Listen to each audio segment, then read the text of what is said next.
All right, sports fans, how's everybody out there doing? William Martin coming at you one more time here on YouTube with another edition of the 300 Pounds of Sports Knowledge Podcast. So, after just 23 games as the head coach of the Tennessee Titans, Brian Callahan is in the process of updating his LinkedIn profile. I say this because the Titans made the decision today to move on from Callahan after the team's 1-5 start to this NFL season. But to me, I feel as if this decision is more about the Titans than it is Callahan. I've said this before and I will say it again. You have to have stability in your front office, at the head coaching position, and of course at the quarterback position if you want to win in the NFL. And the Titans right now are full of instability. You look at Mike Bergonzi. He's the fourth different general manager that the Titans have had since 2022.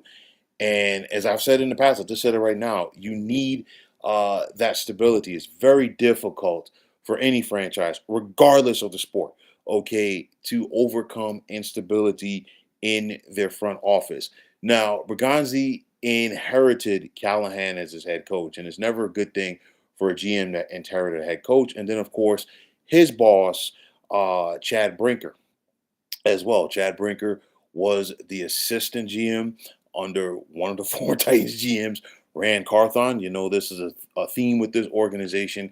And now Chad Brinker is really calling some more of the shots in Nashville. But nonetheless, Callahan's departure in Tennessee only adds to an unfortunate growing trend in the NFL, which is franchises getting off of a head coach after they immediately select a quarterback in the first round. And of course, the Titans went 3-14 last season, which resulted in them taking quarterback Cam Ward first overall. But honestly, even with Cam Ward, who in their right mind thought that the Titans were a Cam Ward away from contending? The Titans went 3-14 last year for a reason. And when the Titans brought in Callahan, they tasked him initially with trying to go out there and fix quarterback Will Levis, which, in my opinion, was a reach because we saw the Titans take Levis in the second round of the 2023 draft. Shouldn't have gone that high to begin with. And I said that before the draft. Okay, that was a Rand Carthon decision. And of course, he got stuck with him for a year before. And he quickly realized, you know what, I can't win with this guy. And they brought in Cam Ward. Notice a trend here. Okay, the instability and the revolving door factor. So now the Titans are once again going to be in the market for a head coach. And now what they're going to have to do is they got to go out there and find themselves a guy who believes in Cam Ward and he believes that he can get the most out of his ability. For me, I really feel like the timing of this was extremely poor as we're only 6 games into the season. And then on top of that, we're just 6 games in to Brian Callahan's second season as the Titans head coach. And like I said before, Tennessee was not expected to contend for a postseason spot. You look at it, you have a young quarterback like Ward, and you have to expect that he's going to take his lumps as a rookie, and he's been doing that so far this season. We saw the Titans last Sunday get their first win of the season in that miraculous comeback over the Arizona Cardinals. And now, a little bit more than a week later, we're talking about this. So, former Chargers head coach Mike McCoy is going to be calling the shots for the rest of the season for the Titans. And of course, I don't think that Mike McCoy is a long term answer for Tennessee as their head coach, which means that the Titans are definitely going to be in the market once again this winter.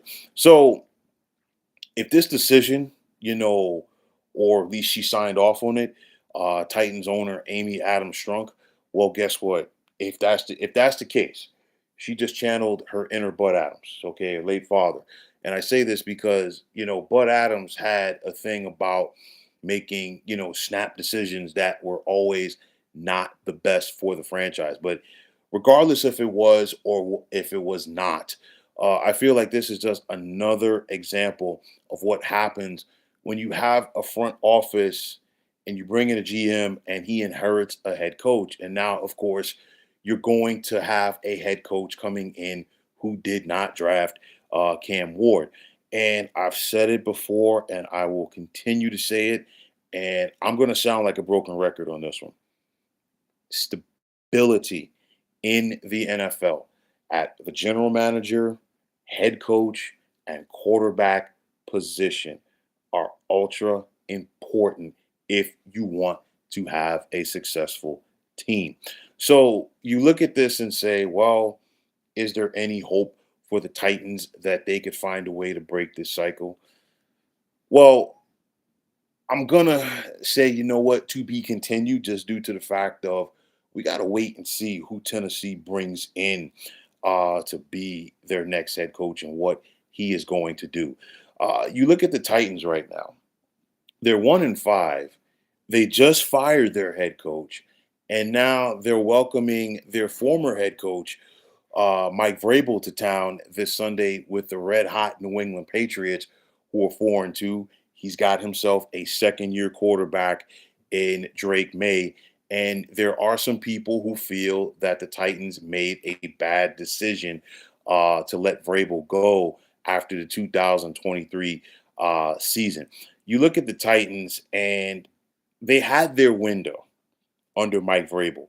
I want to say from 2019 to 2021, that was their opportunity to go out there and win, especially in 2021.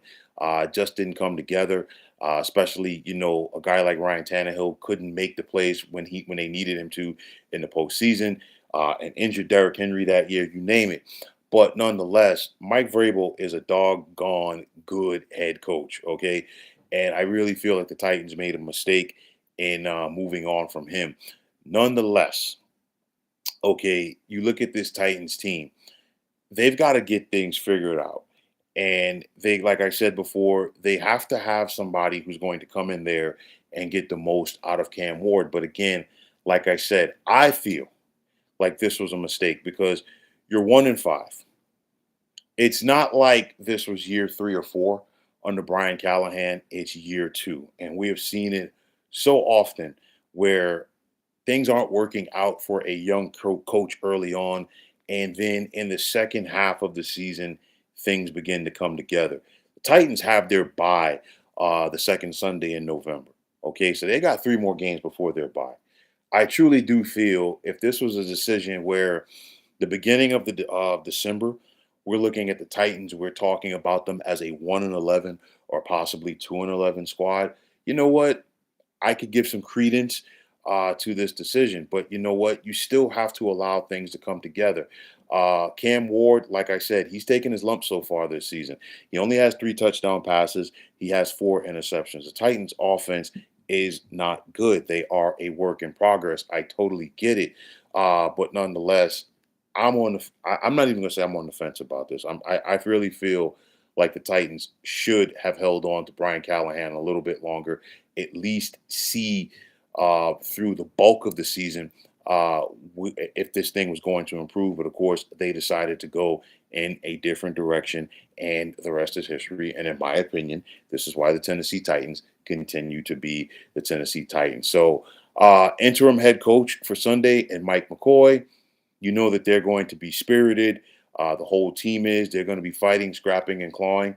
And let's see how much of a run that they could give to the New England Patriots, a Patriots team that's playing some good football right now. Week 8, we're going to see the Titans on the road against the Indianapolis Colts, an Indianapolis team that just went to Nashville in Week 3 and beat the Titans by 3 touchdowns. And then after that, we see Tennessee host the Los Angeles Chargers before they head into their bye.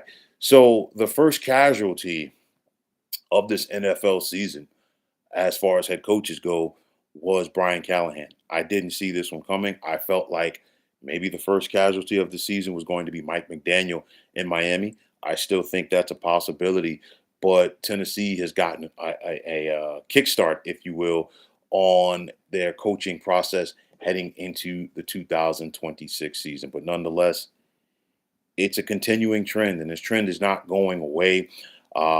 Things are different now in the National Football League. You've got business people running front offices more as opposed to football people, and because of that, I think there's a higher level of impatience, and I think there's more of a level of understanding as far as what it takes to properly develop this team. And then, of course, all it takes is one star player to complain about his head coach or have, make some disparaging comments about a head coach in a press conference or a couple of frustrated fans. And you know what? Teams are moving on from a head coach. But nonetheless, that revolving door for the head coach and front office of the Tennessee Titans continues. I didn't see this one coming. I'm not a fan of it. Like I said, stability is key. But nonetheless, let's see how things work out for the Titans going forward. But folks, that is going to wrap it up. And as always, I want to take this time out to thank each and every one of you for checking out the 300 Pounds of Sports Knowledge podcast here on YouTube. And as always, if you like what you heard and saw in this podcast, you know what to do. Just hit that like button as well as subscribing to the channel. And like I always say, it's greatly appreciated. Also, if you are on the X, formerly known as Twitter, you can check me out anytime at 300 Pounds of Sports. And like I always say, if you give me that follow, it'll be my pleasure to give you that follow in return. And the same goes for Instagram, where you can check me out at 300 Pounds of Sports Knowledge. Also, if you are on Facebook, be sure to check out the Sports Depot 365. And as far as I'm concerned, one of the better sports debating sites going on social media. But until next time, fine folks, my name is William Martin. I'm signing off, and I'm saying thanks once again for checking out the 300 Pounds of Sports Knowledge podcast here on YouTube. Be well, everybody.